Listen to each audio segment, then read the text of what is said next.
We talked about the idea of the wealth gap before, and now I want to mention the middle class squeeze. To illustrate this, Newman points out the following. Hourly earnings, weekly earnings, and employer-provided benefits like pensions and retirement accounts have all fallen. The number of workers who earn at least $20 an hour, a wage that once symbolized middle class, has dropped nearly 60% over the past 3 decades.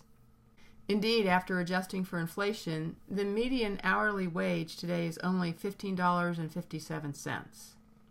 In addition to lower wages, many workers across the country are also seeing their hours cut, for instance, by being moved from full-time to part-time or by losing opportunities for overtime. According to data from the U.S. Bureau of Labor Statistics, in 2009, 6.7 million workers had to cut their hours to fewer than 35 hours a week because of slack work conditions, nearly double the number a year earlier. Worst of all, and don't get mad at me here, it's becoming apparent in today's economic climate that college degrees and marketable skills may not always allow for employment due to the economic recession and current economic climate in the U.S. Another economic issue is that low wages and the middle class squeeze is reducing people's ability to save.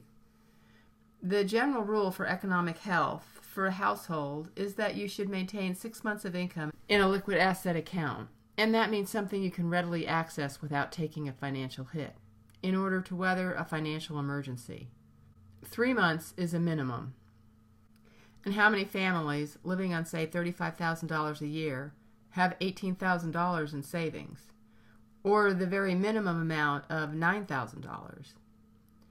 And as unrealistic as that sounds for many of you, it's a pretty good rule of thumb that you should have about $10,000 a year in some kind of liquid assets, savings or CDs, to weather a small financial emergency, and 6 months to weather an unexpected separation from employment.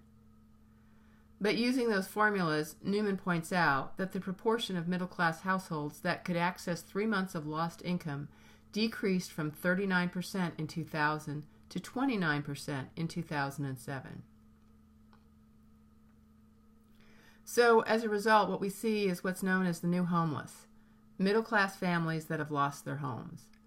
Not because they were not working or had unusual issues, but because they lost their jobs and then lost their homes.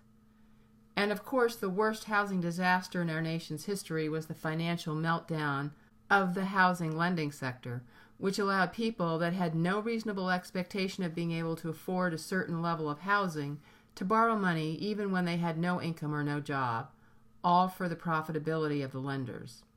And if you want to know more about what caused the crash of the housing market, shameless plug now for the movie The Big Short here, which really lays out in a dramatic way how and why the lending market crashed. Realize that this led to the worst economic crisis since the Great Depression, and is worth understanding if you want to know more about the economy and systemic inequality.